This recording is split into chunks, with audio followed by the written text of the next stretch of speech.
تو خطاؤں سے بچنا ہے، گناہوں سے بچنا ہے، لیکن خطاؤں کے پتلے ہیں، غلطیاں ہو جاتی ہیں، لیکن ساتھ اگر زندگی میں درود شامل ہے تو جس طرح آگ پر پانی ڈالا جائے آگ بجھ جاتی، فرمایا اس سے زیادہ جلدی درود پاک جو ہے وہ گناہوں کو مٹاتا ہے۔ پھر آگے فرمایا کہ نبی علیہ الصلوۃ والسلام پر سلام بھیجنا، مبارک ہو اے عاشقان رسول جو درود بھی بھیجتے ہیں سلام بھی بھیجتے ہیں۔ سلام بھیجنا گردنیں یعنی غلاموں کو آزاد کرنے سے افضل ہے۔ درود ان پہ بھیجو، سلام ان پہ بھیجو، یہی مومنوں سے خدا چاہتا ہے۔ جتنا ہو سکے نبی پاک علیہ الصلوۃ والسلام کی بارگاہ میں ہمیں درود و سلام کے نذرانے پیش کرتے رہنا چاہیے، محبت کے ساتھ بآواز بلند درود پاک پڑھ لیں۔ صلو علی الحبیب صلی اللہ تعالی علی محمد صلی اللہ علیہ وسلم۔ میٹھے میٹھے اسلامی بھائیوں اور مدنی چینل کے ناظرین، آج انشاءاللہ ایک بڑی اہم موضوع کو سیکھنا بھی ہے، سمجھنا بھی ہے۔ آج میں مزدوروں سے، نوکری کرنے والوں سے، کاروبار کرنے والوں سے، اپنا رزق کمانے والوں سے کچھ باتیں کرنا چاہتا ہوں، کچھ مدنی پھول لے کر آیا۔ ہمارے آقا علیہ الصلوۃ والسلام کے فرامین کے لحاظ سے سمجھے تو صحیح کہ اسلام ایک مزدور کو کیا سکھاتا ہے، اسلام ایک پیشہ ور مسلمان کو کیا سکھاتا ہے، اسلام ایک کاروباری شخص کو کیا بتاتا ہے، اور کیا بینگ اے مسلم، ایک مسلمان ہونے کی حیثیت سے ہم ان باتوں پر عمل بھی کرتے ہیں کہ نہیں۔ عمل کرنا تو بات کی بات ہے، پہلا سوال تو یہ جانتے بھی ہیں کہ نہیں۔ تو ایک بڑا ہی ایمان افروز واقعہ پہلے بیان کروں گا، پھر اپنے موضوع کی طرف آؤں گا۔ حضرت نافع رضی اللہ تعالی عنہ فرماتے ہیں، حضرت عبداللہ ابن عمر رضی اللہ تعالی عنہ اپنے بعض ساتھیوں کے ساتھ ایک سفر میں تھے، راستے میں ایک جگہ ٹھہرے اور کھانے کے لیے دسترخوان بچھایا۔ اتنے میں ایک چرواہا یعنی بکریاں چرانے والا وہاں آ گیا، اور آپ رضی اللہ تعالیٰ نے فرمایا آئیے دسترخوان سے کچھ لے لیجئے۔ بکریاں چرانے والا یوں سمجھیے کہ کسی مالک کی بکریوں کو کیئر ٹیک کرنے والا، سنبھالنے والا کیئر ٹیکر تھا۔ تو وہ چرواہا غریب آدمی تھا، مگر جب انہوں نے کہا کہ آئیے دسترخوان پر کچھ ہمارے ساتھ کھا لیجئے، تو کہا نہیں میرا روزہ ہے۔ حضرت عبداللہ ابن عمر نے کہا کہ اتنی سخت گرمی میں تم نے روزہ رکھا، جبکہ تم ان پہاڑوں میں بکریوں کو چرا رہے ہو، اتنا مشقت والا کام بھی ہے اور روزہ بھی ہے۔ تو اس نے کیا کہا، اللہ کی قسم میں یہ اس لیے کر رہا ہوں کہ زندگی کے گزرے ہوئے دنوں کی تلافی کر لوں، اپنے گناہوں کا کوئی یوں سمجھے ازالہ کر لوں، بدلہ ادا کر دوں۔ آپ رضی اللہ تعالیٰ نے اب ایک اور امتحان لیا کہ بندہ تو بڑا نیک لگتا ہے، اتنی سخت گرمی میں روزہ، کہ ایسا کرو اپنی بکریوں میں سے ایک بکری مجھے بیچ دو، ہم اس کی قیمت اور گوشت تمہیں دے دیں گے تاکہ تم ہی اس سے روزہ افطار کر لو۔ اس نے جواب دیا یہ بکری میری نہیں ہے، یہ بکریاں تو میرے مالک کی ہیں۔ تو آپ نے کہا کہ مالک سے کہہ دینا، آزمانے کے لیے ٹیسٹ، کہ مالک سے کہہ دینا کہ ایک بھیڑیا آیا، اتنی ساری بکریاں تھی، ایک بکری اٹھا کر لے گیا۔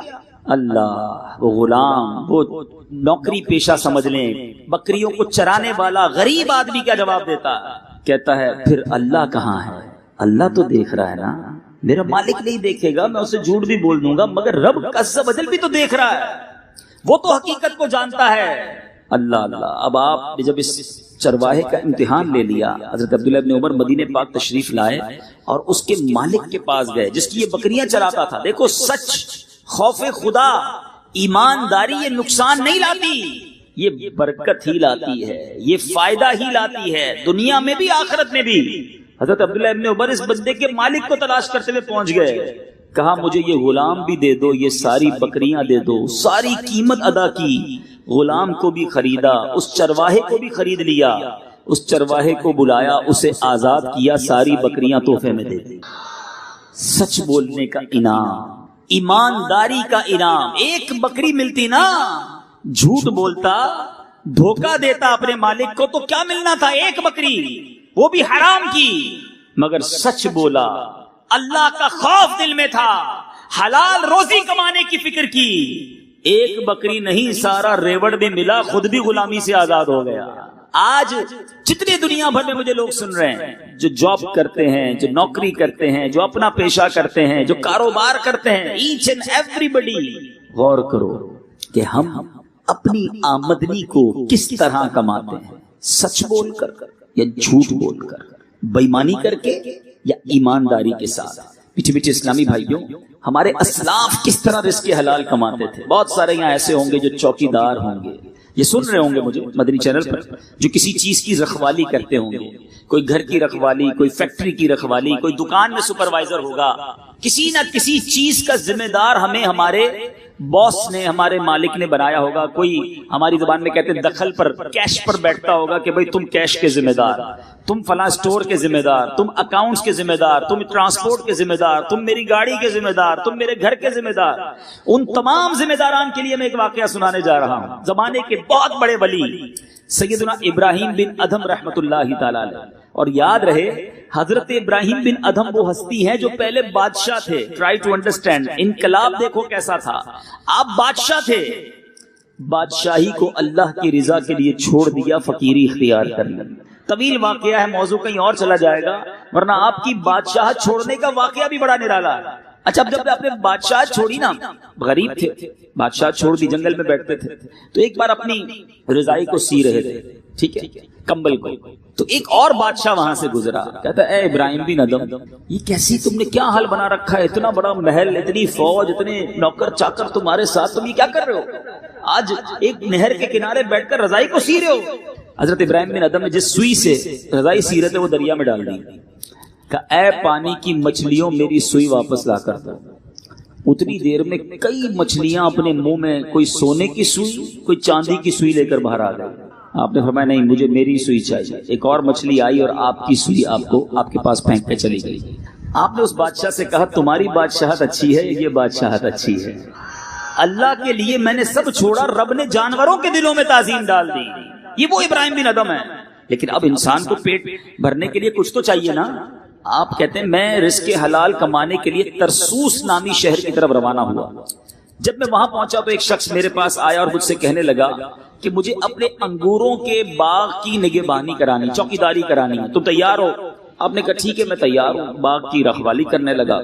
کچھ عرصے کے بعد ایک دن باغ کا مالک اپنے دوستوں کے ساتھ باغ میں آیا اور آ کر کہتا ہے بہترین اور میٹھے انگور لے کر آؤ، میرے دوست آئے آج. آپ گئے، آپ نے انگوروں کے 2-3 خوشے نکالے، بنچ جس کو کہتے ہیں، اور لا کر حضرت ابراہیم بن ادھم نے اپنے مالک کے آگے رکھ دیے جو اس باغ کا مالک تھا.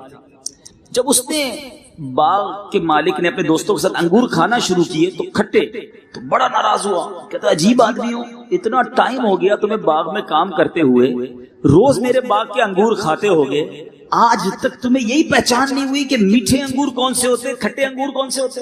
حضرت ابراہیم بن ادھم نے کمال کا جواب دیا. کہتے ہیں آپ نے مجھے باغ کی نگہبانی کی نوکری دی تھی، انگور کھانے کی نہیں. میں نے اتنے عرصے میں آپ کے باغ کا ایک دانہ بھی نہیں کھایا ہے. انگور کھاتا تو پتا چلتا نا کہ میٹھا کیا ہوتا ہے، کھٹا کیا ہوتا ہے. میں تو باغ کی رکھوالی کرتا رہا، انگور اگتے رہے، آگے بڑھتے رہے. اچھا اب وہ جو باغ کا مالک تھا نا اپنے دوستوں کے ساتھ بیٹھا ہے، کہتا ہے کیا کیسی عجیب بات کر رہا ہے، دیکھو یہ بندہ، یہ تو اتنا نیک نظر آ رہا ہے جیسے یہی حضرت ابراہیم بن ادھم ہو. باغ کا جو مالک تھا وہ جانتا تھا حضرت ابراہیم بن ادھم کو. کہا یہ تو ایسی نیکوں والی باتیں کر رہا ہے، اتنی ایمانداری والی باتیں کر رہا ہے جیسے یہی ابراہیم بن ادھم ہو.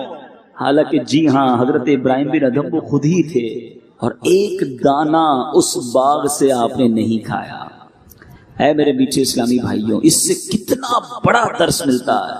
نوکری کرنے والا کب سوچتا ہے کہ کیا یہ قلم مجھے گھر لے جانے کی اجازت ہے، کیا اس آفس کا فون مجھے پرسنل یوز کرنے کی اجازت ہے، کیا یہ جو میں کام کر رہا ہوں اس کی مجھے شرعاً اجازت ہے، جس مالک کے یہاں نوکری کرتا ہوں کیا مجھے اس نے ان تمام چیزوں کے ذاتی استعمال کی اجازت دی ہے. یہاں تو کسی کو فکر نہیں ہے. یہ اللہ کے ولی ہوتے تھے جو کس طرح دانے دانے کے لیے بھی حلال کمائی کی احتیاط کے ساتھ چلتے تھے. جبھی تو یہ مرتبہ اور یہ مقام ملا نا، ان کا ایک ایک لقمہ حلال ہوتا تھا.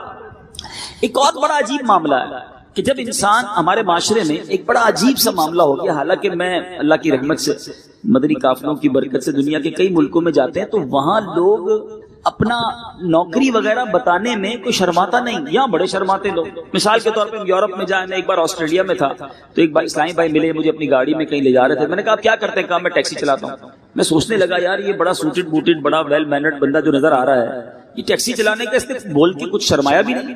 ایک اور صاحب میں نے کہا آپ کیا کرتے ہیں؟ کہ میں ڈش واش کرتا ہوں. ڈش واش کا مطلب یہ ہوا کہ کسی ہوٹل میں برتن دھوتا ہوں. لیکن ان کو کوئی وہ نہیں تھی، شرم نہیں تھی. اور بالکل ٹھیک ہے، اسلام بھی یہی کہتا ہے. ہمارا اسلام پیشہ، یعنی کسی بھی نوکری کرنے والے، کسی بھی صحیح حلال روزی کمانے والے کی پذیرائی کرتا ہے، اس میں شرم کس بات کی ہے؟ بلکہ مفہوم ملتا ہے کہ جو بندہ ذلت کی جگہ پر کھڑا اس لیے ہوتا ہے کہ وہ حلال کمائے، اس کے گناہ اس طرح جھڑتے ہیں جس طرح درختوں کے پتے جھڑتے ہیں۔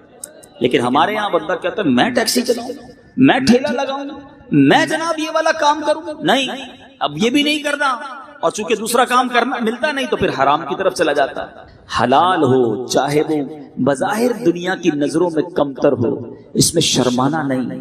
اللہ کی بارگاہ میں وہ بندہ بڑا مقبول ہے جو حلال روزی کمانے کے لیے نکلتا ہے۔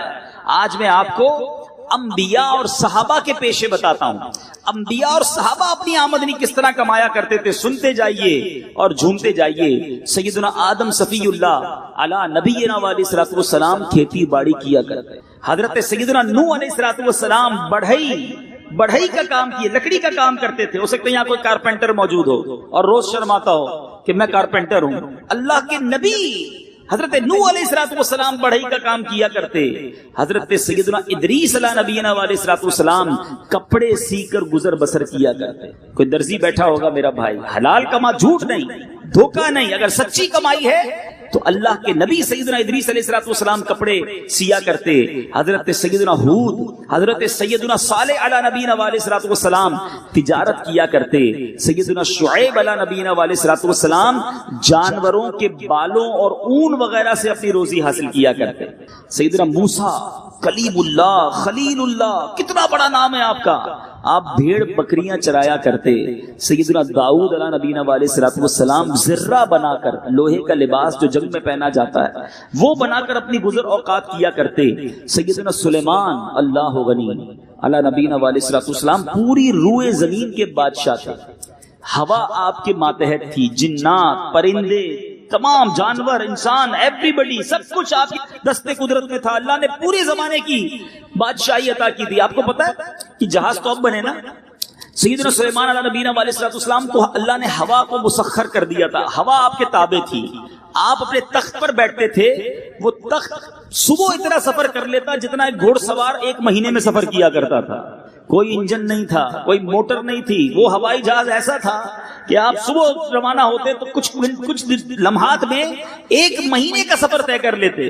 یہ ہوا پر آپ کو اللہ تبارک و تعالیٰ نے اختیار دیا تھا، مگر اتنی اتھارٹی ہونے کے باوجود درختوں اور پتوں کی چھال سے آپ پنکھے، زنبیل اور ٹوکریاں بنایا کرتے تھے۔ آپ بتاؤ، اللہ کے نبی اللہ کی بارگاہ میں عرض کرتے یا اللہ ویسے ہی روزی دے دے، نہیں کام کرنا، مگر اس کا مطلب رب کی مشیت بھی یہ ہے، اللہ کو پسند بھی یہ ہے، اور نبیوں کا طریقہ بھی یہ ہے کہ وہ اپنے ہاتھ سے کام کیا کرتے، اور اس میں شرمانا نہیں چاہیے۔ حلال طیب کی کوشش کریں اور پورا کریں۔ اب آؤ کچھ صحابہ کے پیشے سنو۔ خلفائے ثلاثہ حضرت ابوبکر صدیق، حضرت سیدنا عمر فاروق، سیدنا عثمان غنی رضی اللہ تعالیٰ عنہم تجارت کیا کرتے، اور مولا علی کرم اللہ تعالیٰ وجہ الکریم شیر خدا، مرتبہ کیا ہے معلوم ہے نا؟ پیارے آقا فرماتے میں علم کا شہر ہوں، علی اس کا دروازہ ہے، اس قدر بڑا مرتبہ۔ مگر مولا علی مدینہ منورہ کے اطراف سے جنگل سے ازخر نامی گھاس کاٹتے اور مدینہ منورہ میں آ کر وہ گھاس بیچا کرتے تھے۔ ہم کہتے ہیں یار میری بڑی چھوٹی سی نوکری ہے، بڑا مشقت والا کام ہے، بڑا جناب محنت مزدوری کرنی پڑتی ہے، اللہ کے بندوں میری آپ کی اوقات کیا ہے؟ ذرا سوچیں اللہ کے نبی اور ہمارے بڑے بڑے صحابہ کرام کیا کیا کرتے۔ اچھا ہو سکتا ہے کوئی نان بائی بھی بیٹھا ہو، روٹی وغیرہ کا جو کام کرتے ہیں۔ سیدنا حاتب بن بلتعہ مدینہ منورہ میں نان بائی کا کام کیا کرتے۔ سیدنا سلمان فارسی، کتنا بڑا نام ہے، آپ چٹائیاں بن کر بیچا کرتے تھے۔ حضرت عبد الرحمن بن عوف کپڑے کے ساتھ ساتھ دودھ کا کاروبار بھی کیا کرتے۔ سیدنا ابو سفیان رضی اللہ تعالیٰ عنہ تیل، اچار اور چٹنی کا کاروبار کیا کرتے۔ حضرت سعد بن ابی وقاص تیر بیچا کرتے تھے۔ تو اب تسلی ہو گئی، حوصلہ بڑھ گیا کہ اللہ کے کس قدر برگزیدہ بندے یہ کیا کیا کرتے تھے۔ اور پھر سنو، اگر یہ سارا کام نوکری کرنے والا میرا بھائی مجھے اگر کوئی سن رہا ہے، مزدور سن رہا ہے، بلڈر سن رہا ہے، کوئی درزی سن رہا ہے، جو بھی مجھے سن رہا ہے، سچ بولنا، جھوٹ مت بولنا، دھوکہ مت دینا، حرام مت کمانا، یہ تمہارا کاروبار کرنا، یہ تمہارا نوکری کرنا، یہ تمہارا صبح گھر سے نکل کر شام تھک کر گھر آنا، یہ بھی اللہ کو بڑا پسند ہے اگر یہ رزق حلال کے لیے ہے، اگر اس کے اندر اور کوئی بری بات شامل نہیں۔ ایک بار نبی پاک علیہ الصلوۃ والسلام صحابہ کرام کے ساتھ بیٹھے ہوئے، کیا محفل تھی، سنو، ایک صحابی نے عرض کی یا رسول اللہ میں کپڑے کی سلائی کا کام کرتا ہوں، میں کپڑے سیتا ہوں۔ میرے آقا علیہ الصلوۃ والسلام نے فرمایا اگر دیانت داری سے کام کیا تو حضرت ادریس کے ساتھ جنت میں داخل ہو جاؤ گے، ڈائریکٹ جنت کی بشارت۔ کام شرط کیا تھی؟ ایمانداری۔ نبی پاک نے فرمایا، ایک شخص نے عرض کی حضور میں معمار ہوں، معمار یعنی بلڈر، ہو سکتے ہیں کوئی مستری بیٹھے ہو میرے بھائی ہیں، کوئی مزدور بیٹھے ہو، کوئی گھر بنانے والے بیٹھے ہو، سنو، عرض کی حضور میں معمار ہوں۔ میرے آقا علیہ الصلوۃ والسلام نے فرمایا ایمانداری سے کام کیا تو حضرت ابراہیم کے ساتھ جنت میں داخل ہو جاؤ۔ ایک تاجر کھڑا ہو گیا، اے تاجروں تمہیں مبارک ہو، سچی تجارت کرنا، جھوٹ بول کر سود کا کاروبار کر کے، ملاوٹ کر کے، دھوکہ دے کے کاروبار نہ کرنا۔ ایک تاجر کھڑا ہوا، حضور میں تجارت کرتا ہوں۔ پیارے آقا علیہ الصلوۃ والسلام نے فرمایا دیانت داری سے کام کیا تو میرے ساتھ جنت میں داخل ہوگا۔ اے میرے میٹھے اسلامی بھائی، اب سوچئے ہمیں کیا کرنا ہے؟ ہمیں سچ بولنا ہے کہ اگر میں نوکری کرتا ہوں، اگر میں کاروبار کرتا ہوں، اگر میں مزدوری کرتا ہوں، اگر میں ہنرمند ہوں، میں اس روزی کو کماتا کیسے ہوں؟ حلال کماتا ہوں یا حرام کماتا ہوں؟ رب کو ناراض تو نہیں کرتا؟ ہمارے اسلاف، ہمارے بزرگان دین حلال کے لقموں کے لیے کیسی کوشش کرتے تھے، اور خدا نخواستہ کوئی مشکوک مال آ جائے، کوئی حرام کا لقمہ آ جائے تو طبیعت ان کی کیسی ہو جاتی۔ صدیق اکبر رضی اللہ تعالیٰ عنہ افضل البشر بعد الانبیاء بالتحقیق، سارے عالم میں نبیوں اور رسولوں کے بعد سب سے افضل اگر کوئی ہستی ہیں صدیق اکبر رضی اللہ تعالیٰ عنہ ہیں۔ آپ کا مقام کیا تھا، اس کے باوجود ایک بار انداز دیکھیں، ایک بار آپ کی خدمت میں ایک غلام دودھ لایا، آپ نے اسے پی لیا تو غلام نے عرض کی حضور میں جب بھی پہلے آپ کو کوئی چیز پیش کرتا تھا آپ ہمیشہ پوچھتے تھے، لیکن اس دودھ کے بارے میں آپ نے مجھ سے پوچھا نہیں کدھر سے آیا۔ اس سے کیا سمجھ آئی کہ کھانے سے پہلے، لینے سے پہلے پوچھ تو لو بھائی کدھر سے آیا، کیسے آیا، صحیح آیا، غلط آیا۔ ادھر تو جدھر سے بھی آیا آنے دو، بس مال آیا تو آنے دو، کھانا آیا تو آنے دو، فکر ہی نہیں ہے کہ صدقہ ہے، زکوٰۃ ہے، بھائی میرے حق میں حلال ہے کہ نہیں، یہ نوکری کرنے کے اندر میں جو بھی جھوٹ بول کر تنخواہ لے رہا ہوں یہ میرے لیے حلال ہے کہ نہیں، بس پیسے آنے دو بھائی۔ تو صدیق اکبر رضی اللہ عنہ کی عادت تھی، ہر بار پوچھتے تھے۔ غلام نے کہا آج نہیں پوچھا، تو آپ نے پوچھا بتاؤ یہ دودھ کیسا ہے؟ غلام نے کہا کہ میں نے ایک بار زمانہ جاہلیت میں، اسلام سے پہلے، ایک بیمار پر منتر پھونکا تھا، اس بندے نے معاوضے کے طور پر آج مجھے یہ دودھ دیا، یعنی ایک غلط کام کا معاوضہ لے کر اس بندے نے، اس غلام نے صدیق اکبر کو دودھ پلا دیا تھا۔ اللہ! حضرت ابوبکر صدیق نے یہ سن کر اپنے حلق میں انگلی ڈالی اور دودھ اگل دیا، کیا کی؟ اس کے بعد اللہ کی بارگاہ میں عرض کرتے ہیں یا اللہ جس پر میں قادر تھا وہ میں نے کر دیا، اب اس دودھ کا جو تھوڑا حصہ میری رگوں میں رہ گیا ہے تو معاف فرما دے۔ حالانکہ انہیں پتہ نہیں تھا، اس کے باوجود اس قدر شدت، اس قدر حرام سے اور ایسے لقموں سے اپنے آپ کو بچانا۔ مگر آج کیا مجھے اور آپ کو یہ فکر ہے؟ میرے میٹھے اسلامی بھائی، بات چل رہی تھی مزدور کی، بات چل رہی ہے ہنرمند کی، جو لوگ صبح سے نکلتے ہیں، سچا کام کرتے ہیں، تھک کر گھر آتے ہیں۔ آؤ میں آپ کو بتاتا ہوں اللہ کی بارگاہ میں آپ کا، اللہ کے رسول کی بارگاہ میں آپ کا کیا مرتبہ ہے۔ حضرت سیدنا ابن عمر رضی اللہ تعالیٰ عنہ سے روایت ہے، بے شک اللہ عز و جل پیشہ ور مومن کو پسند فرماتا ہے، اللہ پسند فرماتا ہے۔ بی بی عائشہ فرماتی ہیں جو اپنے ہاتھ کے کام سے تھک کر شام کرتا ہے وہ مغفرت یافتہ ہو کر شام کرتا ہے، تھک کر آتا ہے۔ مزدور جو بیچارہ شام کو حلال کما کر تھک کر آتا ہے، ہاں پورے دن میں نمازیں پڑھنی ہیں، پورے دن میں جھوٹ نہیں بولنا، دھوکہ نہیں دینا، حلال کما کر اب تھک کر گھر آیا۔ کیا پیاری بات ہماری امی حضور نے کہی، بی بی عائشہ نے فرماتی وہ مغفرت یافتہ ہو کر شام کرتا ہے۔ میرے میٹھے اسلامی بھائیوں، اللہ کی بارگاہ میں ایسے مزدور، ایسے کام کرنے والے جو سچے ہیں، جو ایماندار ہیں، بے شک تھک جاتے ہیں، وہ بڑے پسندیدہ ہیں۔ ایک بار سرکار علیہ الصلوۃ والسلام کے پاس سے ایک شخص گزرا، صحابہ کرام نے اس پھرتیلے بدن والے، چستی والے اور بڑی چستی میں مضبوطی کے ساتھ اس بندے کو جاتے دیکھا تو عرض کی یا رسول اللہ کاش اتنا فاسٹ، اتنا ایکٹیو بندہ ہے، یہ اللہ کی راہ میں نکلتا تو ایسا زیادہ اچھا ہوتا۔ پیارے آقا علیہ الصلوۃ والسلام نے فرمایا اگر یہ شخص اپنے چھوٹے بچوں کے لیے رزق کی تلاش میں نکلا ہے تو یہ اللہ ہی کی راہ میں ہے، اگر یہ شخص اپنے بوڑھے والدین کے لیے رزق کی تلاش میں نکلا ہے تو بھی اللہ کی راہ میں ہے، اگر یہ اپنی پاک دامنی کے لیے رزق کی تلاش میں نکلا ہے تو بھی یہ اللہ عز و جل کی راہ میں ہے، اور اگر یہ دکھاوے اور تفاخر کے لیے نکلا ہے تو یہ شیطان کی راہ میں ہے۔ فرق ہو گیا نا؟ نیت کیا ہو کاروبار کی، نیت کیا ہو نوکری کی کہ بچوں کے لیے حلال روزی کمانے، والدین کی کفالت کرنے، اپنی پاک دامنی کے لیے کہ دوسروں کے آگے ہاتھ نہ پھیلانا پڑے۔ لیکن اگر نیت یہ ہے کہ پیسے بنا کے دوسروں کو دکھاؤں گا، پیسے بنا کے بڑے بڑی واہ واہ ہوگی، ان کو نیچا نکاؤں گا، اس کو بتاؤں گا کہ میں بھی کتنے کما سکتا ہوں، تو فرمایا یہ شیطان کی راہ میں ہے۔ تو ہمیں اپنی آمدنی کے لیے بھی نیتیں اچھی کرنی ہیں کہ میں نوکری کرتا ہوں، کاروبار کرتا ہوں، یہ جو کچھ کرتا ہوں اس میں میرا ہدف کیا ہے، میری نیت کیا ہے۔ نیت یہ ہو کہ میں اللہ کی رضا کے لیے، اپنے بچوں کی کفالت کے لیے، اپنے والدین کی کفالت کے لیے کسی کے آگے ہاتھ نہ پھیلانا پڑے، اس لیے کما رہا ہوں، اور انشاءاللہ کماؤں گا تو زکوٰۃ بھی پوری ادا کروں گا اور غریبوں کی مدد بھی کروں گا۔ انسان کی یہ نیت ساتھ شامل ہو تو پھر انشاءاللہ مدینہ مدینہ ہو جائے گا۔ آپ میں سے ہر کوئی ایک بات تو چاہتا ہوگا، کون کون چاہتا ہے کہ میں مستجاب الدعوات بن جاؤں؟ مستجاب الدعوات مشکل لفظ ہے، پہلے وضاحت کر دوں پھر آپ اٹھواتا ہوں کہ میں جو دعا مانگوں وہ دعا قبول ہو جائے۔ کون کون چاہتا ہے؟ ارے واہ، سارے ہی چاہتے ہیں، سبحان اللہ۔ حضرت سعد بن ابی وقاص رضی اللہ تعالیٰ عنہ نے پیارے آقا سے یہی سوال کر لیا، میرے لیے دعا فرمائیں کہ میں مستجاب الدعوات بن جاؤں، میں جو دعا مانگوں وہ دعا قبول ہو جائے۔ نبی پاک نے بڑا شاندار جواب دے دیا، اللہ آج میں اور آپ بھی عمل کر لیں تو انشاءاللہ ہمارا بھی بیڑا پار ہو جائے گا۔ آقا فرماتے ہیں اپنے کھانے کو پاکیزہ بنا لو، تمہاری دعائیں قبول ہوا کریں گی۔ ایک فارمولا، اونلی ون، کھانا پاکیزہ ہو، جو لقمے کھا رہے ہو وہ حلال ہے کہ نہیں، یہ روزی جو کما کر گھر پر لائے ہو۔ بندہ کہتا ہے یار بچوں کے لیے کرنا پڑتا ہے، بچوں کو خوشی کے لیے مجھے تھوڑی سی ڈنڈی مارنی پڑتی ہے، ارے بےمانی نہ کروں تو گھر کیسے چلے گا، کدھر گیا تمہارا ایمان؟ ایک طرف تو کہتے ہو روزی دینے والا رب ہے، اور دوسری طرف ناراض کر کے روزی کماتے ہو، اللہ کی بارگاہ میں ناراض اسے کر کے روزی کماتے ہو، جھوٹ بول کر، دھوکہ دے کر۔ بندہ نوکری پہ جاتے نہیں، حاضریاں لگوا دیتے ہیں، 2 گھنٹے لیٹ گئے پھر بھی پوری نوکری لے لی، پھر بھی پوری سیلری لے لی۔ خود پوچھئے اپنے دل سے کیا یہ جائز ہے، کیا یہ درست ہے؟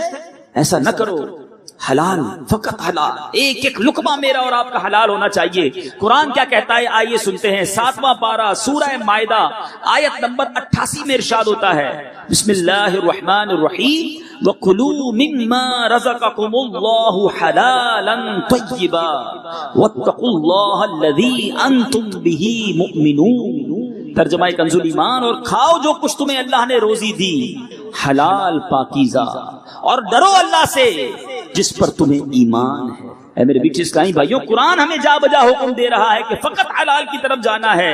اے میرے بیٹھے اور پیارے اسلامی بھائیوں، اب کچھ کاروباری لوگوں سے بھی بات کر لیتے ہیں، نوکری پیشہ افراد سے کچھ بات ہوئی، اس پہ بہت ساری گڑبڑ کرتے ہیں، نہ کیا کرو۔ جھوٹ بول کر کہ فلاں میرا رشتہ دار بیمار تھا اس لیے چھٹی ہو گئی، فلاں کا انتقال ہو گیا اس لیے نہیں آ سکا، ٹریفک میں پھنس گیا تھا اس لیے لیٹ ہو گیا۔ یاد رہیے سیٹھ کو تو منا لو گے، قیامت کے دن کیا جواب دو گے؟ ایک ایک حرام کے لقمے کا جواب دینا پڑے گا۔ اس وقت کیا کرو؟ جو کٹوتی بنتی ہے وہ کٹوتی کروائیں۔ اور اب میرے جو کاروباری لوگ ہیں، جو کاروباری اسلامی بھائی ہیں، جو جناب کہتے ہیں جناب بس چلتا ہے کاروبار میں، نہیں چلے گا، اگر آج چلا لو گے تو قیامت کے دن نہیں چلے گا، اس دن کیا جواب دو گے؟ کروڑوں حنفیوں کے پیشوا امام اعظم ابو حنیفہ بہت بڑے تاجر تھے، بہت بڑا بزنس تھا۔ آج کے زمانے کی اگر بات کی جائے تو بڑے بڑے جن کے ملز ہوتے ہیں، بڑا بڑا کاروبار ہوتا ہے، اب اس طرح کے کاروباری تھے۔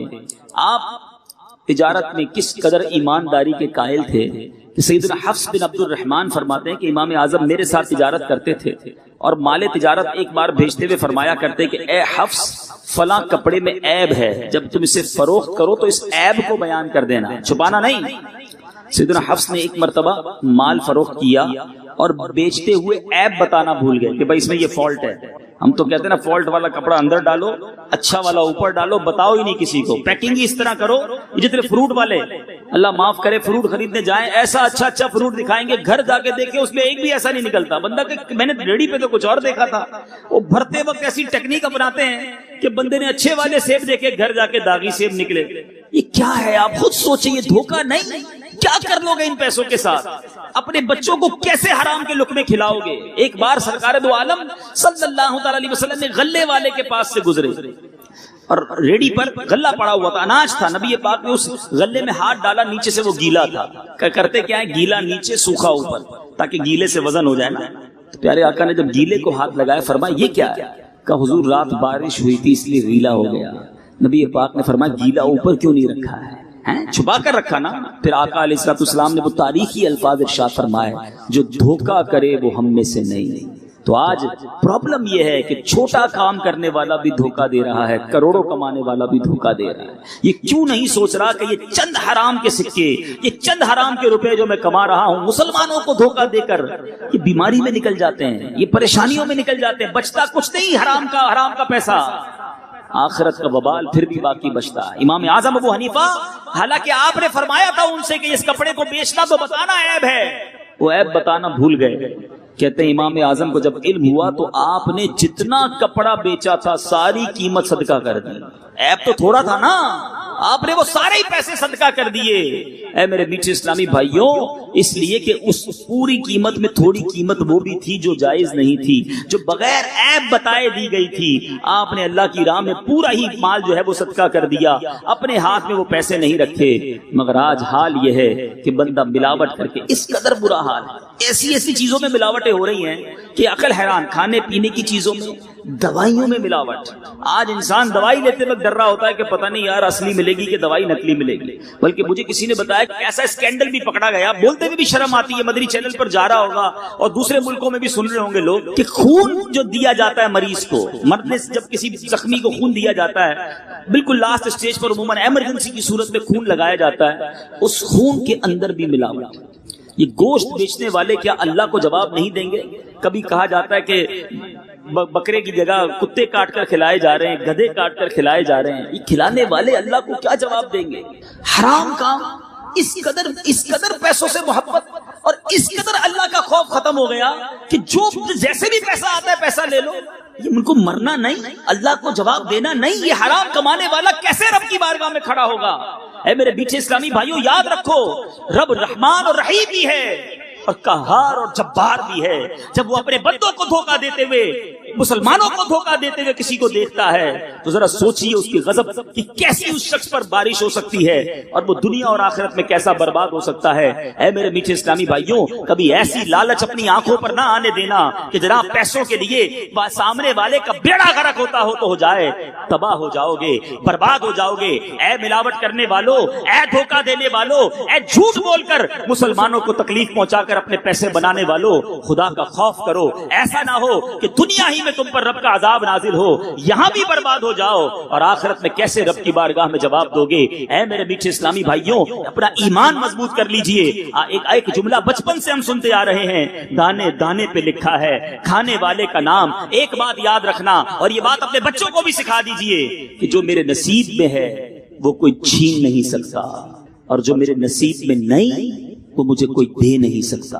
جو کچھ میرے اور آپ کے نصیب میں لکھا ہے وہ مل کر رہے گا۔ بھروسہ کرو رب پر۔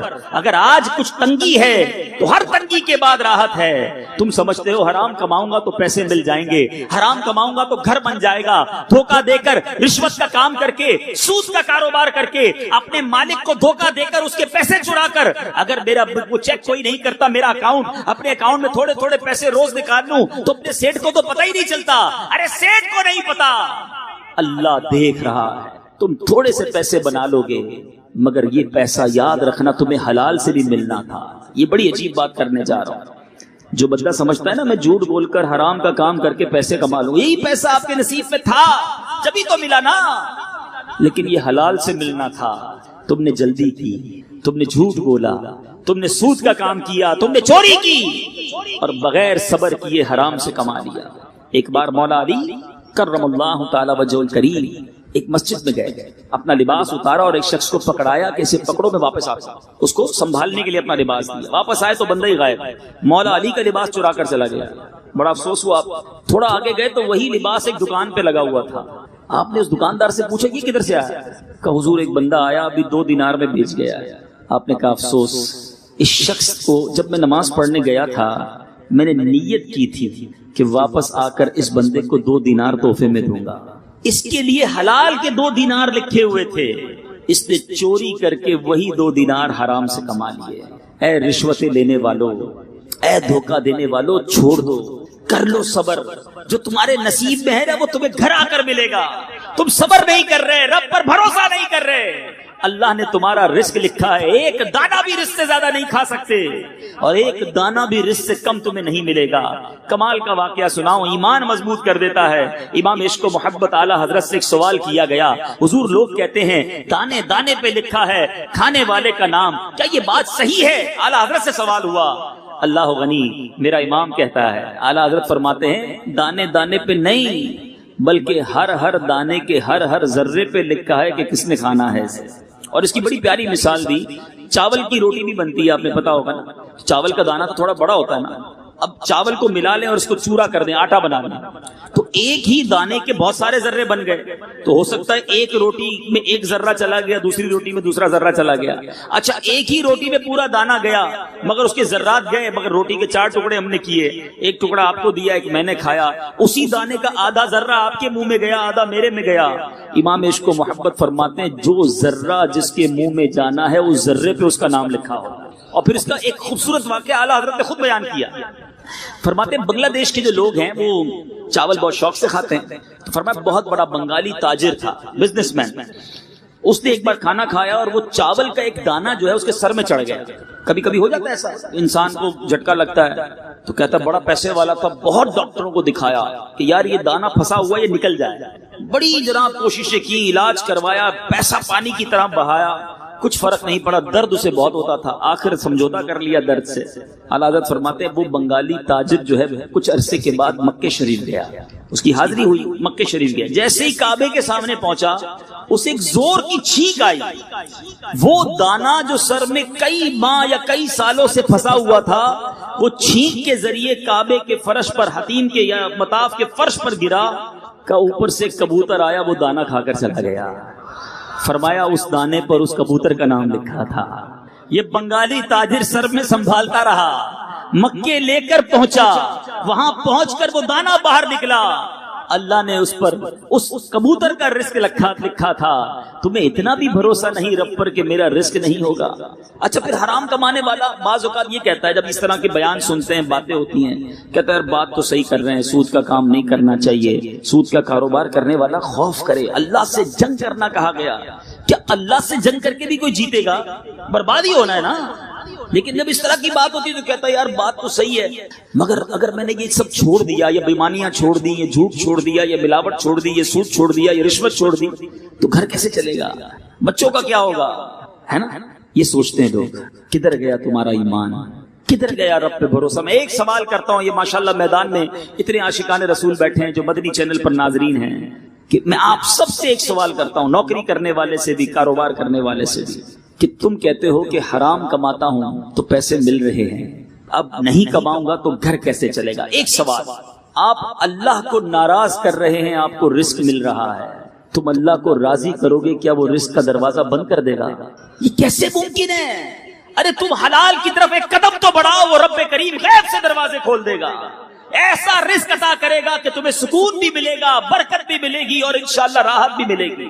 ہمت کرنی پڑے گی. ایک بار ایک مدنی قافلے میں اٹلی میں جانا ہوا، ایک اسلامی بھائی ملے، شراب کے اور حرام روزی پر ہی بیان ہوا. تو وہ کہتے ہیں کہ میں بیان تو میں نے سنا، میرا جی بھی چاہ رہا ہے، مگر ہمارے یہاں اسٹور پر شراب نہ بیچیں تو اسٹور نہیں چلتا، میرے خرچے کیسے پورے ہوں گے؟ آپ یقین کریں یہی سوال میں نے ان سے کیا کہ تم شراب بیچ رہے ہو، تمہیں روزی مل رہی ہے، اللہ کو ناراض کر رہے ہو نا؟ کہتا ہاں. تم اللہ کو راضی کرو گے، وہ رزق کا دروازہ بند کر دے گا. یقین کریں وہ نوجوان زاروں کی طرح رونے لگا، کہتا بس آج کا دن ہے، اب میں شراب نہیں بیچوں گا. کچھ عرصے بعد پھر اس ملک میں جانا ہوا، وہ نوجوان ملا، کہتا وہ دن ہے، آج کا دن ہے، میں بہت خوشحال ہوں، میں حلال کماتا ہوں، اللہ نے میرے کام میں برکت ڈال دی ہے. یاد رکھو میٹھے اسلامی بھائی، ہم اصل میں نا عجیب تھنکنگ والے لوگ ہیں. ہم سمجھتے ہیں زیادہ ہوگا نا وہ برکت والا ہے. ہم سمجھتے ہیں جناب جس کے پاس بہت پیسہ ہو، بڑی گاڑیاں ہوں، نوکر چاکر ہوں، اور اس کی جس کی واہ واہ، وہ برکت والا. نہیں، یہی تو پرابلم ہے، ہماری سوچ ہی غلط ہے، ہم نے ڈائریکشن ہی غلط پکڑ لی ہے. برکت یہ کوانٹٹی کا نام نہیں ہے، برکت تعداد کا نام نہیں ہے، برکت زیادتی کا نام نہیں ہے، برکت کوالٹی کا نام ہے. برکت معیار، یعنی آپ کی زندگی کا اس وقت معیار کیا. چلے میں اب آپ کو آسان لفظوں میں سمجھاتا ہوں. ایک بندہ ہے جس کے پاس کروڑوں روپے ہیں، اس کے گیرج میں کئی گاڑیاں کھڑی ہیں، اس کا بہت بڑا بنگلہ ہے، اس کے بینک میں بیلنس بھی بہت زیادہ ہے، مگر پیسے سارے حرام کے ہیں، اس کو رات کو نیند نہیں آتی، کروٹیں بدلتا ہے ایئر کنڈیشن بیڈ روم میں، مگر سو نہیں پاتا، طرح طرح کی بیماریاں لگ گئی ہیں، بچے اس کے نافرمان ہیں، بیوی سے اس کی لڑائی ہے، پیسے بہت ہیں۔ یہ برکت ہے۔ ایک بندہ ہے جو 10,000 روپے مہینے کے کماتا ہے، ٹھیک ہے، رات کو سکون کی نیند سوتا ہے، کوئی ٹینشن نہیں ہے، بچے سارے نمازی فرما بردار، گھر میں کوئی لڑائی جھگڑا نہیں، اللہ کی رحمت سے بیماری کوئی نہیں ہے۔ میں آپ سے سوال کرتا ہوں، کون برکت والا ہے، کون سکھی ہے؟ پوچھو اس پیسے والے سے جو اچھی اچھی خوراکیں دیکھتا تو ہے مگر کھا نہیں سکتا، اتنی ٹینشنیں ساتھ لگی ہوئی ہیں کہ کئی گارڈ لے کر گھومنا پڑتا ہے کہ مجھے کو اٹھا کر نہ لے جائے۔ وہ حرام کا پیسہ کس کام کا جو سکون ہی لے جائے۔ یہ ذہن بنا لو میرے میٹھے اسلامی بھائیوں، برکت حلال میں ہے، روزی حلال کماؤ گے۔ حلال کی فضیلتیں کیسی ہیں آپ سنتے جائیے اور ایمان تازہ کرتے جائیے۔ نبی پاک صلی اللہ تعالی علیہ وسلم کے ایسے ایسے فرامین حلال روزی کے بارے میں ہیں کہ بندہ سنے تو اس کی طبیعت خوش ہو جائے۔ کہ علماء فرماتے ہیں جب بندہ حلال کا پہلا لقمہ اپنے منہ میں ڈالتا ہے، سنو، اس کے دل پر انوار و تجلیات کی بارش شروع ہو جاتی ہے۔ اور حرام کمانے والا، لوگ کہتے ہیں نا بچوں کے لیے کرنا پڑتا ہے، بچوں کی خوشی کے لیے کرنا پڑتا ہے۔ میں 2 روایتیں سناتا ہوں تاکہ مزید یہ بات آج کلیئر ہو جائے۔ حدیث پاک میں آیا کہ لوگوں پر ایک ایسا زمانہ آئے گا کہ اس شخص کے سوا کسی کا ایمان محفوظ نہ رہے گا جو اپنے دین کو لے کر، یعنی اس کی حفاظت کی خاطر ایک پہاڑ سے دوسرے پہاڑ، ایک سوراخ یعنی غار سے دوسرے سوراخ کی طرف بھاگے۔ اس وقت روزگار کا حصول اللہ عز و جل کو ناراض کیے بغیر نہیں ہوگا، یعنی بڑا مشکل ہوگا حلال کمانا۔ آج لگتا ہے وہ دور آ چکا ہے۔ پیارے آقا فرماتے ہیں جب یہ صورتحال ہوگی تو آدمی اپنے بیوی بچوں کے ہاتھوں ہلاکت میں پڑ جائے گا۔ اگر بیوی بچے نہ ہو تو والدین کے ہاتھوں اس کی ہلاکت ہوگی، اگر والدین بھی نہ ہو تو اس کی ہلاکت رشتہ داروں یا پڑوسیوں کے ہاتھ ہوگی۔ صحابہ کرام نے عرض کی حضور یہ کیسے ہوگا؟ کیا بندہ بیوی بچوں کے ہاتھوں، ماں باپ کے ہاتھوں ہلاک، رشتہ داروں کے ہاتھوں ہلاک کیسے ہوگا؟ سنو، آج بندہ کہتا ہے بچوں کو خوش کرنے کے لیے کرتا ہوں، والدین کی خدمت کے لیے مجھے گڑبڑ کرنی پڑتی ہے۔ سنو، میرے آقا فرماتے ہیں وہ اسے غربت پر عار دلائیں گے، شرم دلائیں گے، اور اس وقت وہ اپنے آپ کو ہلاکت کی جگہوں میں لے جائے گا۔ اگر میری اسلامی بہنیں مجھے سن رہی ہیں مدنی چینل پر، میں ہاتھ جوڑتا ہوں آپ کے آگے، بچے مجھے جو سن رہے ہیں، کبھی اپنے باپ کو یہ مت کہنا، کبھی اپنے شوہر کو یہ نہ کہنا، کبھی میری بہنیں اپنے بھائی کو یہ نہ کہیں کہ تم نے کمایا ہی کیا ہے، اور زیادہ لے کر آؤ، دیکھو فلاں رشتہ دار نے بڑا گھر بنا لیا، فلاں رشتہ دار نے اتنا اچھا فرنیچر بنایا، اس نے اپنی بچے کی شادی میں اتنا مہنگا کھانا کھلایا تھا، ہمیں بھی یہ کرنا ہے۔ آخر کار وہ بندہ مجبور ہو کر حرام کی طرف چلا جاتا ہے، روز تانے سنتا ہے، وہ نہیں رہ پاتا۔ نبی پاک نے فرمایا رشتہ داروں کے ہاتھوں ہلاک ہو جائے گا۔ اللہ غنی، سنو پہلے کی زمانے کی عورتیں کیسی ہوتی تھی۔ مرد جب گھر سے باہر نکلتا تھا تو عورتیں کہتی تھی دیکھو جاؤ مگر حلال کما کے لانا، ہم تھوڑے پر گزارا کر لیں گے، جہنم کی آگ نہیں برداشت کر سکیں گے۔ آج اگر آپ جو اسلامی بہنیں، مجھے میری مائیں، میری اسلامی بہنیں سن رہی ہیں، اگر آپ چاہتے ہیں کہ آپ کی آنے والی نسلیں بھی حلال کھائیں تو اپنے گھر کے مردوں کو آپ بھی کہیں ہمیں تھوڑا کھلانا مگر حلال کھلانا۔ مگر آج کہتے ہیں چوری کرنا ہے تو چوری کرو، ڈاکہ مارنا ہے تو ڈاکہ مارو، ہماری خواہشیں پوری کرو، ہمیں زیورات چاہیے، ہمیں نئے کپڑے چاہیے۔ آخر کار وہ مرد بیچارہ، اس کو بیچارہ بھی کیا کہیں کہ اپنے گھر والوں کے پریشر میں آ کے حرام کی طرف چلا جاتا ہے۔ میں آخری بات کرنے جا رہا ہوں، اپنے بیان کو اختتام کی طرف لے جا رہا ہوں۔ میں ان تمام اسلامی بھائیوں کو سمجھانا چاہتا ہوں جو اپنے دل کو یوں ڈھارس دیتے ہیں کہ یار میں جو بھی ڈنڈی مارتا ہوں، جو بھی غلط کام کرتا ہوں، بچوں کی خوشی کے لیے کرتا ہوں، یہ بچے کام نہیں آئیں گے قیامت کے دن۔ حضرت سیدنا فقیہ ابو اللہ سمرقندی نقل کرتے ہیں، مروی ہے کہ مرد سے تعلق رکھنے والوں میں پہلے اس کی زوجہ اور اس کی اولاد ہیں، یہ سب یعنی بیوی بچے قیامت کے دن اللہ کی بارگاہ میں عرض کریں گے۔ سنو، یہی بیوی بچے جن کے لیے بندہ ڈبل نوکریاں کرتا ہے اور اس میں بھی گڑبڑ کرتا ہے، قیامت کے دن اللہ کی بارگاہ میں عرض کریں گے اے اللہ اس سے ہمیں ہمارا حق دلا، کیونکہ اس نے کبھی ہمیں دینی امور کی تعلیم نہیں دی۔ اللہ کی بارگاہ میں شکایت کریں گے، فلمیں دکھائیں، ڈرامے دکھائے، گانے باجے سنائے، نہ مدرسہ پڑھایا، نہ قرآن پڑھایا، نہ نماز کی تلقین کی، یہی بچے کھڑے ہو جائیں گے اللہ کی بارگاہ میں اور عرض کریں گے یہ ہمیں حرام کھلاتا تھا جس کا ہمیں علم نہیں تھا۔ پھر اس شخص کو حرام کمانے پر اس قدر مارا جائے گا کہ اس کا گوشت جھڑ جائے گا، پھر اس کو ترازو کے پاس لایا جائے گا، فرشتے اس کی پہاڑ کے برابر نیکیاں لائیں گے، تو اس کے بال بچوں میں سے ایک شخص کھڑا ہو کر عرض کرے گا میری نیکیاں کم ہیں، اپنے والد کی ان نیکیوں میں سے کچھ لے لے گا۔ دوسرا آ کر کہے گا تو نے مجھے سود کھلایا تھا، اور اس کی نیکیوں میں سے لے لے گا۔ اس طرح تھوڑی تھوڑی کر کے سب گھر والے نیکیاں لے جائیں گے۔ وہ اہل و عیال کی طرف مایوسی اور رنج کے ساتھ دیکھ کر کہے گا کہ اب میری گردن پر وہ گناہ اور مظالم رہ گئے جو میں نے تمہارے لیے کیے تھے۔ فرشتے کہیں گے یہ وہ بد نصیب شخص ہے جس کی نیکیاں اس کے گھر والے لے گئے اور ان کی وجہ سے یہ جہنم میں چلا گیا۔ کیسا مایوسی ہوگی اس دن کہ انہی کے لیے حرام کمایا تھا، انہی کو خوش کرنے کے لیے میں نے یہ ساری گڑبڑیں کی تھی، اور آج قیامت کے دن انہی کی وجہ سے جہنم میں جا رہا ہوں۔ سوچیے، بڑا بے وقوف ہے وہ شخص جو بیوی بچوں اور خاندان والوں اور دوستوں کو راضی کرنے کے لیے اللہ کو ناراض کرتا۔ رب کو راضی رکھو، رب راضی تو سب راضی، رب ناراض تو سب برباد۔ اپنی زندگی کا یہ اصول بنا لیجئے، ہر بندہ یہ سوچے، ہر اسلامی بھائی یہ سوچے، مدنی چینل کے جتنے ناظرین ہیں وہ سوچے کہ میں جو کچھ کما کے گھر پہ لا رہا ہوں وہ حلال ہے یا نہیں، وہ صحیح ہے یا نہیں۔ کہیں ایسا نہ ہو کہ میں جو لے کر آ رہا ہوں یہ میرے لیے اور میرے بچوں کے لیے عذاب کا باعث بن جائے۔ سنو، نبی پاک علیہ الصلوۃ والسلام فرماتے ہیں اس ذات پاک کی قسم جس کے قبضہ قدرت میں محمد صلی اللہ تعالی علیہ وسلم کی جان ہے، بے شک بندہ حرام کا لقمہ اپنے پیٹ میں ڈالتا ہے تو اس کے 40 دن کے عمل قبول نہیں ہوتے، اور جس بندے کا گوشت حرام اور سود سے پلا بڑا ہو اس کے لیے آگ زیادہ بہتر ہے، یعنی وہ جل جائے یہ بہتر ہے۔ اب بندہ کہتا ہے میں بچوں کے لیے کماتا ہوں، آپ اپنے بچوں کو آگ میں ڈالنے کا سامان کر رہے کیونکہ حرام کھلا رہے نا۔ بس آج میں بھی نیت کر لوں، آج یہاں جتنے اسلامی بھائی وہ بھی نیت، پکی سچی نیت۔ بندے کہتے ہیں یار گھر میں سے پریشانی نہیں جاتی، بیماریاں ہی دور نہیں ہوتی، ٹینشن ہی ختم نہیں ہوتی، بڑے عجیب مصیبتیں۔ ارے غور کرو، کہیں ہم نے حرام کمانا تو شروع نہیں کر دیا، ہماری روزی میں حرام تو نہیں آ رہا، کیسے برکت آئے گی؟ حضرت موسیٰ علیہ نبی علیہ السلام نے، لوگ کہتے دعائیں قبول نہیں ہوتی ہماری، سنو، حضرت موسیٰ علیہ السلام ایک مقام سے گزرے، دیکھا ایک شخص بہت رو رہا ہے، گر گڑا رہا ہے اور ہاتھ اٹھا اٹھا کر اللہ کی بارگاہ میں دعائیں مانگ رہا ہے۔ حضرت موسیٰ علیہ السلام نے عرض کی یا اللہ تو اس بندے کی دعا کیوں نہیں قبول کر رہا، کتنا رو رہا ہے؟ ارشاد فرمایا اے موسیٰ یہ بندہ اتنا روئے کہ اس کا دم نکل جائے، یہ اتنے ہاتھ بلند کرے کہ ہاتھ اس کے آسمان کو چھو لیں، اے موسیٰ پھر بھی میں اس کی دعا قبول نہیں کروں گا۔ عرض کی مولا اس کی وجہ کیا ہے؟ ارشاد فرمایا یہ حرام کھاتا ہے، حرام پہنتا ہے اور اس کے گھر میں حرام مال ہے، کیسے ہوں گی دعائیں قبول، کیسے ہوں گی مصیبتیں دور، کیسے ہوں گی بیماریاں دور؟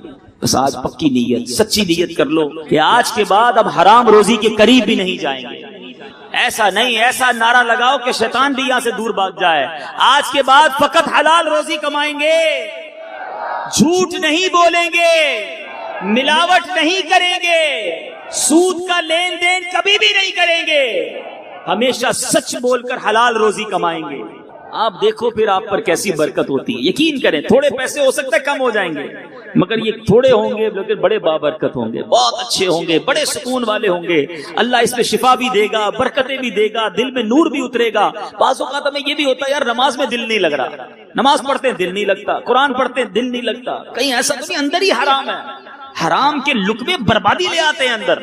تو بہرحال انشاءاللہ آج یہ پکی سچی نیت ہو گئی۔ میں اللہ سے دعا کرتا ہوں میرے کریم آج جن جن تیرے بندوں نے جو یہاں موجود ہیں اور جو مدنی چینل کے ناظرین ہیں حلال فقط حلال روزی کمانے کی نیت کی ہے، میرے مولا اپنے غیب کے خزانوں سے ان کے رزق حلال میں برکت عطا فرما دے۔ اور جتنے ایسے یہاں موجود ہیں جو حرام چھوڑنے کی نیت کر رہے ہیں، ہمیں نہ بتائیں آپ کیا کرتے ہیں، اپنے آپ سے پوچھیں، اگر واقعی گڑبڑ ہو رہی ہے تو آج پکی نیت کر لو۔ ہم سب دعا کرتے ہیں یا اللہ اگر کوئی تیرا بندہ آج حرام چھوڑنے کی نیت کر رہا ہے، یا اللہ اس کی مدد کر، اس کو حوصلہ دے، اس کو ہمت دے، اس کو استقامت دے۔ اور میرے رب کریم اگر آج وہ حرام چھوڑتا ہے تو میرے مولا اپنے کرم سے، اپنے فیض سے یا رزاق اس کو حلال کے اور بہت سارے ذرائع عطا فرما دے، اس کو خوشحال کر دے۔ انشاءاللہ کرم ہوگا، ضرور کرم ہوگا۔ بس آج یہ پکی سچی نیت کر کے جانا ہے۔ اور میرے میٹھے اسلامی بھائی، روزی بھی حلال کمانی ہے اور پھر اس کو حلال جگہوں پر خرچ بھی کرنا ہے۔ پتا چلا کمایا تو بڑی مشکل سے حلال، اب خرچ کدھر کیا؟ غلط کاموں میں، بے حیائی کے کاموں میں، برے ناجائز کاموں میں، تو پھر پھنس گئے۔ حلال کمانا بھی ہے حلال خرچ کرنا بھی ہے. اس کے لیے بھی آپ کو اچھے ماحول کی ضرورت پڑے گی جہاں ہماری تربیت ہو کہ بھئی حلال کمانا کیسے, حلال خرچ کرنا کیسے.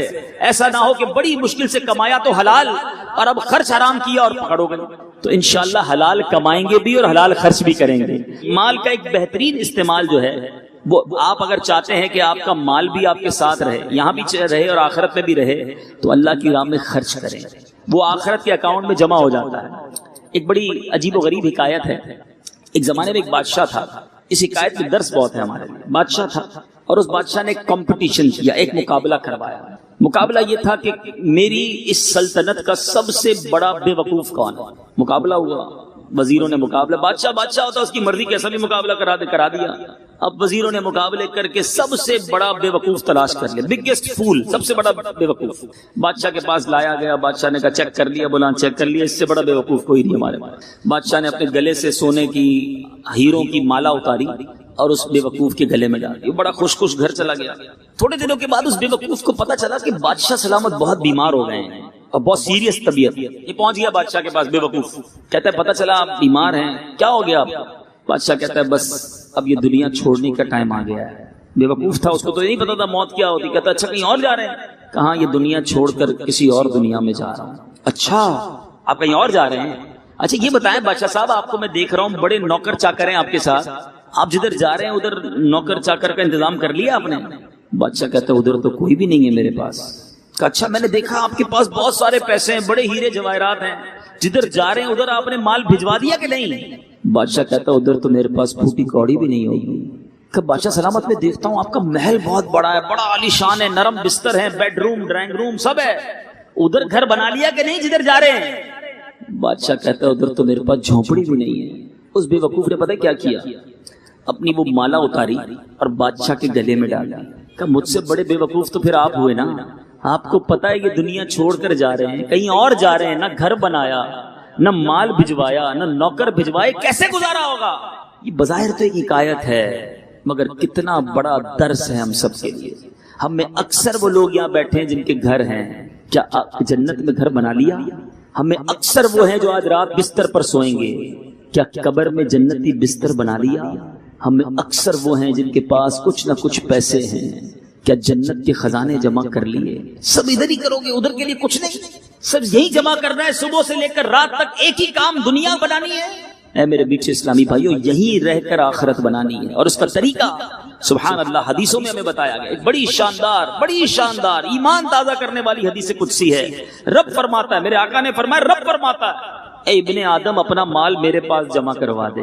اللہ فرماتا ہے اپنا مال میرے پاس جمع کروا دے. حدیث کا مضمون ہے نہ جلے گا, نہ ڈوبے گا, نہ کم ہوگا, میں اس دن تجھے دوں گا جس دن تجھے ایک ایک نیکی کی ضرورت ہوگی. کیا سیکیورٹی ڈپازٹ ہے, کیا شاندار انشورنس ہے. یہ دنیا کی ناجائز انشورنس چھوڑو, آؤ آخرت کی یہ مدنی انشورنس کروا لو. رب فرماتا ہے میری راہ میں خرچ کرو, مجھے دے دو اپنا مال, میں اس کی حفاظت کروں گا اور ملٹی پلائی